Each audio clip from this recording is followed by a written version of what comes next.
La musique traditionnelle chinoise utilise énormément de gammes pentatoniques, carrément. Musique nerd, OK. Ouais, carrément. Je suis sur Bilibili, c'est top, ils proposent des mangas numériques et un service comme Twitch. Ouais, Bilibili, c'est vraiment pas mal. Mais après, c'est un peu, moi, ça me fait penser plus à YouTube. Mais après, ouais, un mix de YouTube et de Twitch, pourquoi pas.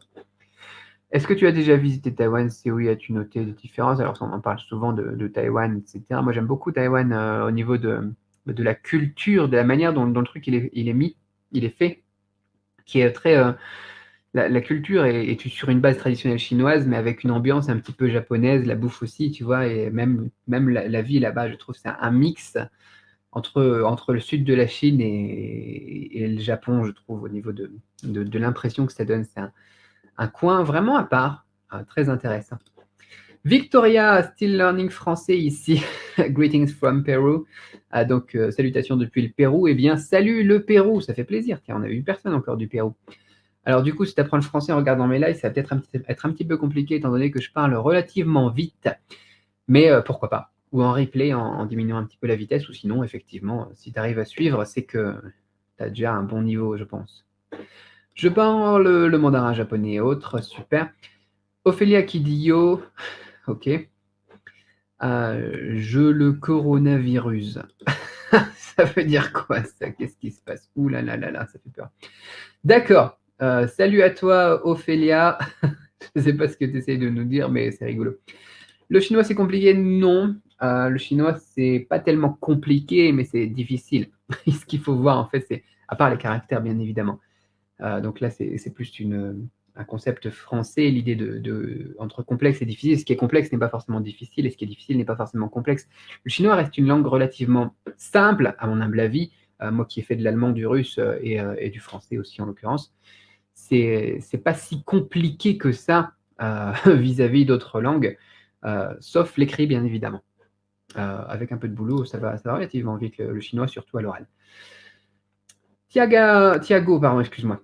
J'ai un ami qui vit en Chine à Shenzhen depuis 8 ans, il ne parle pas chinois, seulement anglais, je trouve ça super étrange, certains étrangers n'en profitent pas pour apprendre, n'est-ce pas? Oui, carrément, il y a des gens qui sont jamais allés en Chine et qui parlent très, très bien chinois aussi. On en a parlé plusieurs fois. On peut se créer un environnement linguistique à la maison si on le veut. Et en fait, c'est ça au final, c'est si on le veut. Tu vois, il y a des gens, au final, ils vont en Chine et leur but, c'est pas d'apprendre le chinois parce qu'ils ne veulent pas apprendre le chinois, quoi. Et du coup, bah, ils apprennent pas. Et du coup, bah, ils avancent pas. Et tu as des gens, moi j'en ai connu, qui ont passé 20 ans en Chine et qui ne parlent pas chinois. C'est pas, c'est pas étrange, au final, quand tu discutes un petit peu avec ces personnes-là. Je dis beaucoup de fois au final, moi. Quand tu discutes avec ces personnes-là et que tu te rends compte que soit elles se cherchent des excuses, soit elles te disent franchement que bah, c'est pas ce qui les intéresse, quoi. Donc, ouais, c'est dommage, mais c'est pas étrange en tout cas. Canada, super, salutations le Canada, j'adore. Thaïlande 1, France 2, Italie 3, Chine 3 destinations, ok. Ok, pour les, comment ça s'appelle, la fameuse série là, du restaurant chinois.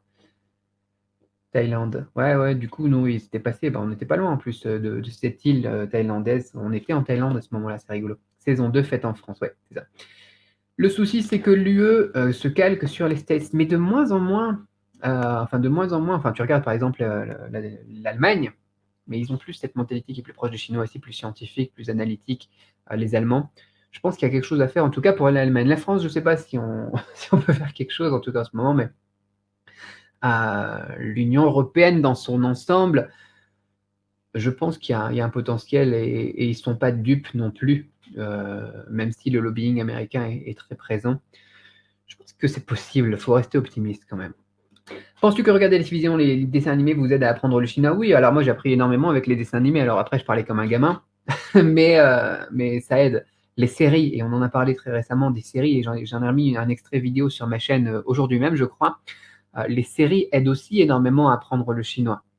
Y a-t-il une technique qui aiderait une personne autodidacte? Il y a plein de techniques que j'ai évoquées aussi sur ma chaîne, ou sinon tu rejoins peut-être une de mes formations, comme le shadowing par exemple, des trucs comme ça, qui sont très pertinentes. Et on peut apprendre le chinois, le japonais en autodidacte, ça, il n'y a aucun souci. Tu vois, il y a des langues qui sont plus complexes.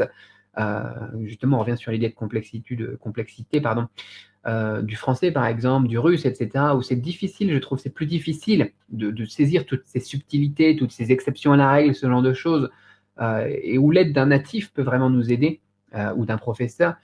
Autant pour le chinois, le thaïlandais, des langues comme ça qui sont beaucoup moins «compliquées» entre guillemets, on peut se débrouiller, de manière très efficace en autodidacte.